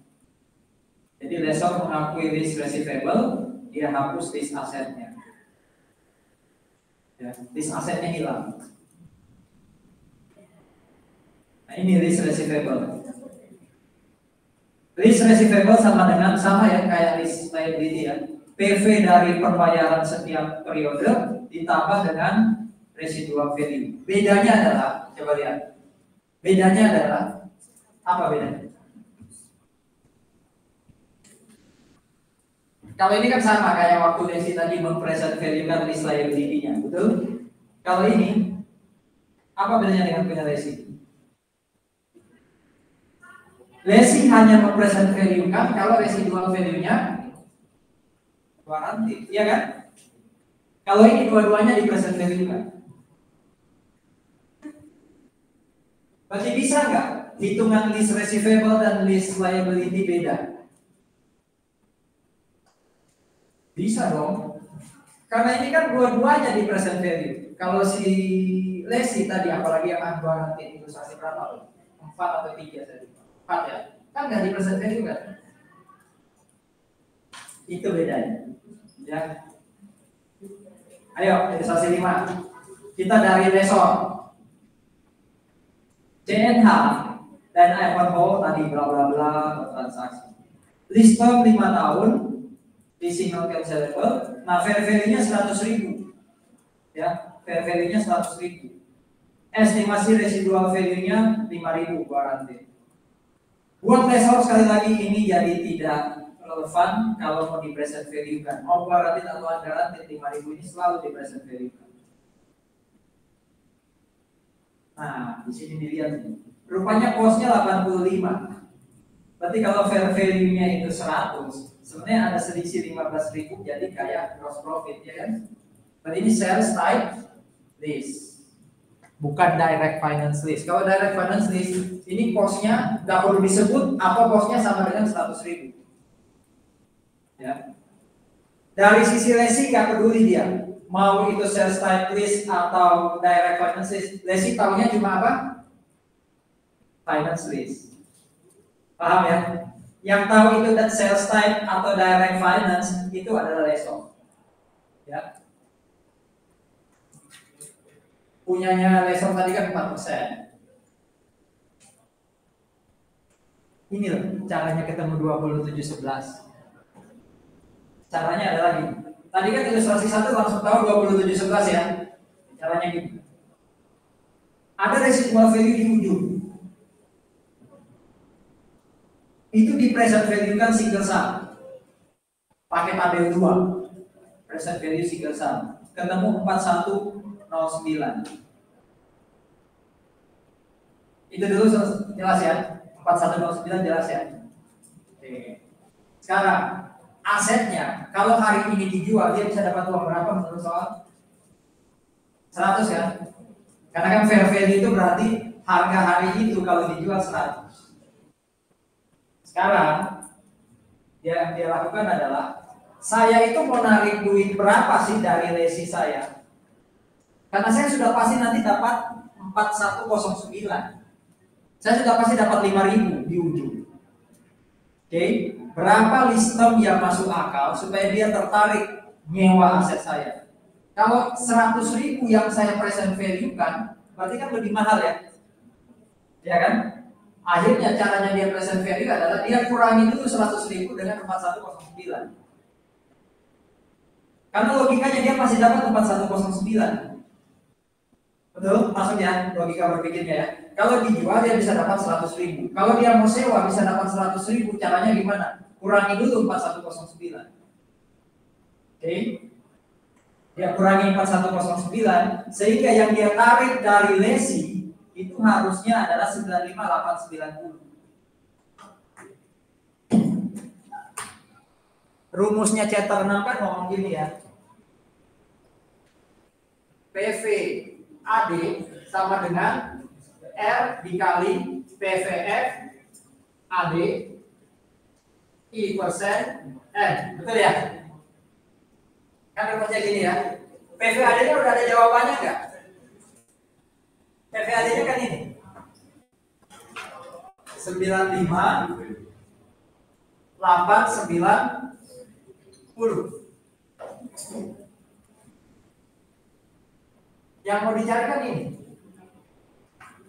Ini kan tinggal dicari di tabel. Ketemunya berapa tuh? 4,62990. Ini kan yang mau kita cari.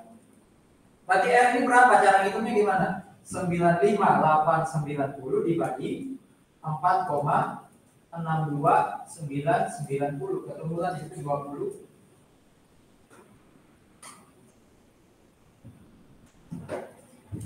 Jadi kalau ini di present value kan oleh si lesi ketemu 95 gitu ya. Itu kalau sifatnya unguaranteed. Atau guaranteed tapi ekspektasinya atau estimasinya sama. Kalau ternyata itu guaranteed dan dia hitung mau pasti akan ketemu 100, ya kan? Coba bandingkan ilustrasi 1 tadi ketemu berapa PV-nya? Coba lihat buktikan ilustrasi 1. Atau Anda masih ingat? Ilustrasi 1 lesi dapat berapa PV-nya? 95 enggak? Ilustrasi 1 dan 4, 95 kan dapatnya? Karena dia tidak mempresent value kan yang 5.000 kan? Betul ya? Padahal si lesor itu nanti present value-nya 100, lease receivable-nya 100. Nih. Lesi tadi 95 ya. Makanya saya bilang kamu mesti sama lease receivable dengan lease apa? Payable atau lease liability. Ya. Karena si lesor pasti mempresent value kan residual value. Lesi belum tentu. Ilustrasi 1 enggak, ilustrasi 4 enggak. Oke. Jadi lupakan sementara lesi sekali lagi, tapi kita dari sisi lesor. Intinya saya mau cerita dari mana dapat 2711 di soal 1.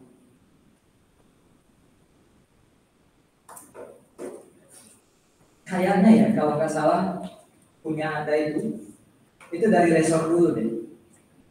Coba lihat soal puisinya. Sudah ditentukan nggak pembayaran tahunan berapa? Ya, ada nggak itu? Harus membayar tahunan berapa? Kalau ada ya berarti gampang, saya lupa aja. Ada nggak info di situ? Lesi harus bayar tahunan berapa? Nggak ada ya? Berarti Anda lakukan ini dulu, ya ilustrasi 5 dulu, baru nanti Anda ngitung dari sisi lesi, pakai kayak ilustrasi 1 atau ilustrasi mana tergantung ABCD. Kan A kalau nggak salah residual value berapa? 0. Yang B ada yang 5.000 tapi guaranteed, ada mungkin yang unguaranteed. Panjang ya, ini yang harus dikerjakan, makanya saya manusiawi besok kumpulnya. Kalau kumpulnya jam 8 malam nggak manusiawi. Ya. Harus lembur Pak, iyalah. Ya. Kan Anda ada low.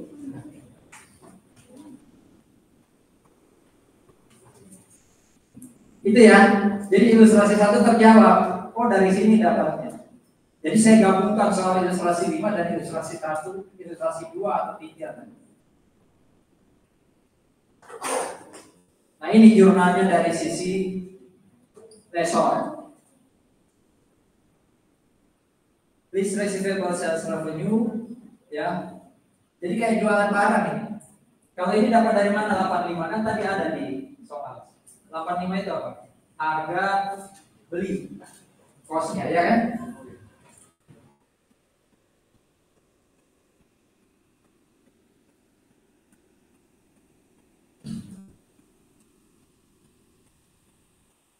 Ini dibalik aja, ini interest revenue, ini cash receipt. Cash, list receivable. Kalau tadi kan apa? List liability to cash. Ini cash to list receivable.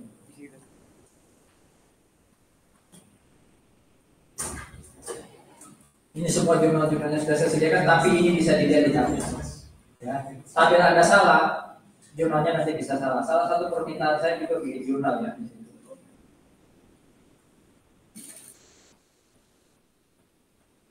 Oke, ilustrasi 5 ada pertanyaan?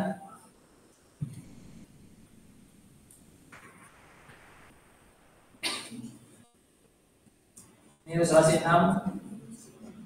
Ilustrasi 5 tadi guaranteed atau unguaranteed? Guaranteed ya? Ilustrasi 5 guaranteed. Ilustrasi 6 itu kayaknya unguaranteed, kita lihat. Nih. Walaupun unguaranteed, ngitungnya ya sama. Ya, ngitungnya ya tetap yang 5.000 itu harus di present value kan. Ya, harus di present value kan. Cuma jurnalnya jadi beda. Halo? Jurnalnya jadi beda.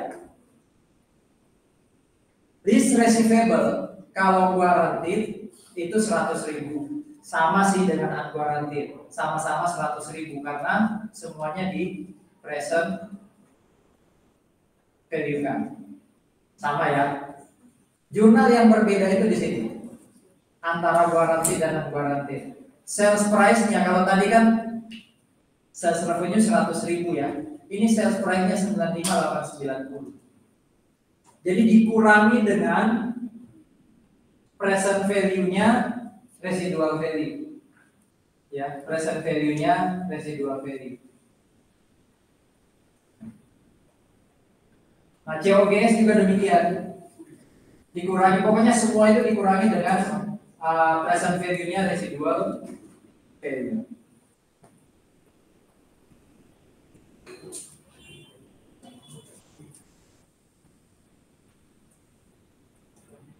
Nah, ini guaranteed, ini unguaranteed. List receivable-nya sama, tapi ini sales revenue-nya berbeda. Berkurang 4.000-an tadi, 4.190. COGS-nya tadi 85 berkurang 4.000-an. Jadi bedanya di sini. Di sales price, kalau tadi sales revenue 100, ini cuma 95. COGS kalau tadi 85, ini cuma 80. Yang lain sama. Ada pertanyaan, jadi Resor itu sudah ngitungin kita berapa pembayaran setiap periode, ya. Dia bedain antara yang guaranteed dan unguaranteed, khusus untuk sales type. Kalau direct kira-kira gimana jurnalnya direct? Direct finance list jurnalnya gimana? Ini kan sales type. Apa bedanya kalau itu direct finance list? Gak ada COGS to vendor. Karena antara fair value yang 100 dengan cost harganya sama. Jadi ini ditonjolkan karena memang ini yang susah. Ya. Tapi susahnya pun dia bilang mirip kayak jual barang biasa. Oke, silakan.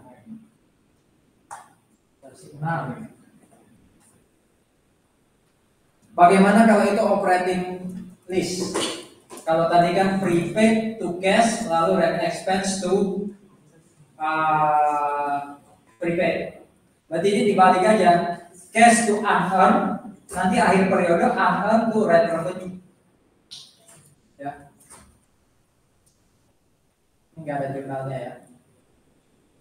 Kelas 7 nggak ada jurnalnya, tapi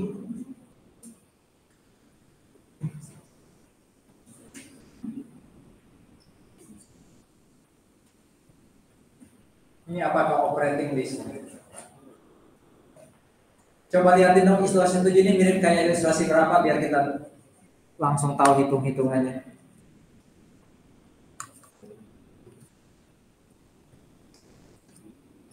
Ini kalau nggak salah ilustrasi 3 kah?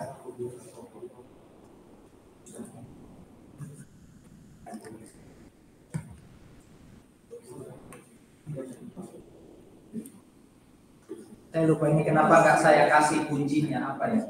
Mungkin ini kalau dihitung nanti ketemunya operating list.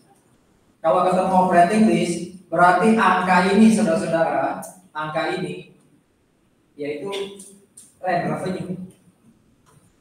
Nggak perlu dibuat jurnal kayak gini nih. Nggak perlu dibuat jurnal apa? List receivable kayak gini. Nggak perlu. Langsung cash to unearned revenue, nanti akhir tahun unearned revenue to rent revenue sebesar berapa tadi hitungannya? 17.620. Ya. Ilustrasi 7 itu operating list. Nah, ini penentuan time leasing tadi sudah ada petunjuknya ya, yang 5 syarat tadi. Oh, ini jawabannya ya. Cash to unearned to list revenue. Itu ya. Di ilustrasi itu ada nggak sih petunjuk bahwa itu operating?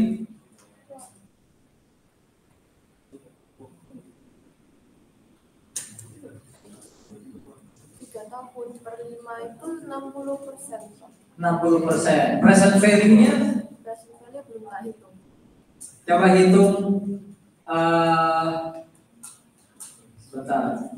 Ini kan present value-nya 17.620 bandingkan dengan fair value 17 bagi 60 berapa persen? Kalau 3 per 5 itu berapa persen? 60. Berarti tidak memenuhi 75% toh. Kalau PV dibandingkan dengan FV berapa persen? Berapa batasannya kalau PV banding FV tadi? 92 atau 90? 90 itu berapa persen? 17 dibanding 49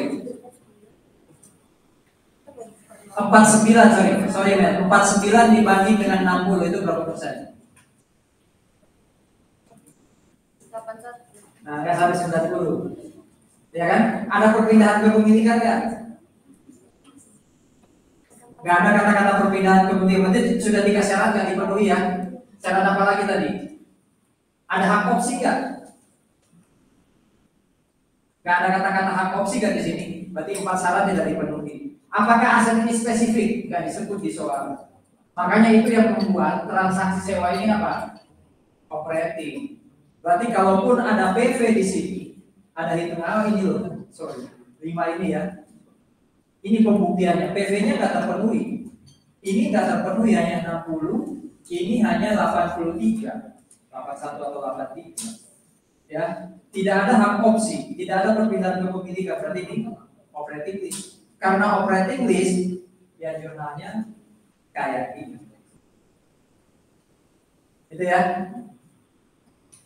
Karena operating list ini asetnya lesor, dia yang depresiasi. Ya. Dia yang depresiasi.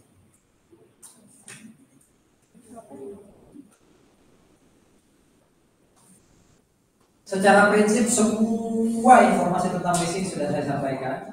Ini ada beberapa masalah khusus. Mungkin yang agak berbeda yang tidak atau belum sempat disampaikan tadi yang nomor 1. Ada nggak di soal kuis? Ada nggak kata-kata executory cost? Poin nomor 3. Ngomong apa di situ? Membayar seluruh executory cost secara langsung kepada pihak ketiga. Oke, jadi gini, executory cost itu, jadi kan hanya ada 2 pihak tadi, lesor dan lesi ya. Executory cost ini adalah pembayaran untuk selain 2 pihak ini. Contoh, saya leasingnya rumah, lesor punya rumah bangunan, saya leasing, saya sewa. Berarti saya bayar uang sewa tiap tahun kan? Apa pajak yang terkait dengan bangunan tadi yang harus dibayar tiap tahun? PBB. Biasanya kan tanggungan lesi ya.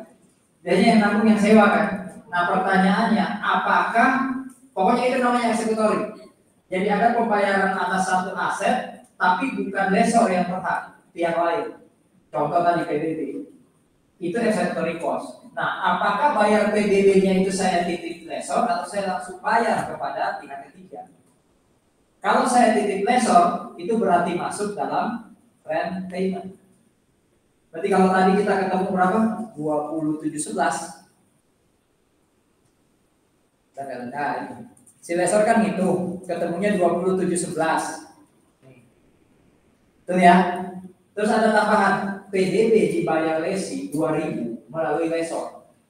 Berarti di tabel nanti setiap periode itu bukan 2711 tapi 22.711. Kalau melalui lesor, Anda beruntung soalnya saya ganti. Apa kata-katanya? Langsung ke pihak ketiga ya. Berarti Anda nggak usah pusing. Bersyukur ya. Karena kalau sampai itu masuk ke lesor, di sini ada kolom lagi. Ada satu kolom namanya executory cost. Tapi mau itu lewat lesor atau langsung ke pihak ketiga, dia tidak perlu masuk dalam hitungan present value.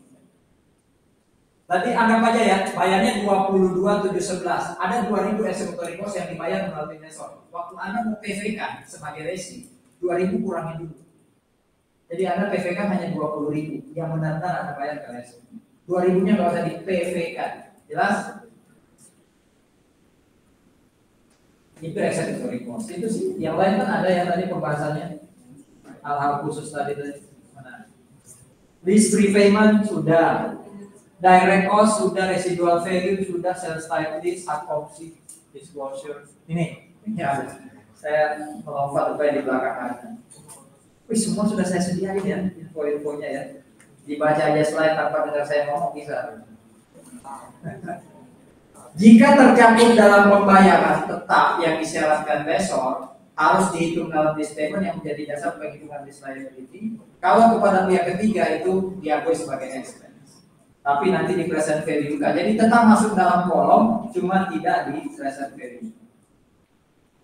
Ini list prepayment. List prepayment jadi gini. List prepayment itu maksudnya gini. Sebelum transaksi sewa ditandatangani bayar uang dulu. Nah ini menambah right of use asset. Initial direct cost. Ini kayak penalti, sama masuk dalam right of use asset, tapi tidak masuk dalam lease liability. Jadi apa yang masuk right of use, apa yang masuk lease liability, mana yang nggak masuk lease liability ada di summary ini. Ini penyajian, ada aset, ada depresiasi, ada liability, ada interest expense. Ini buat lesson. Selesai harusnya, ini kan penyajian semua. Ini diingat PSAK dan IFRS-nya. Ada diskusi dulu, ini saya tutup.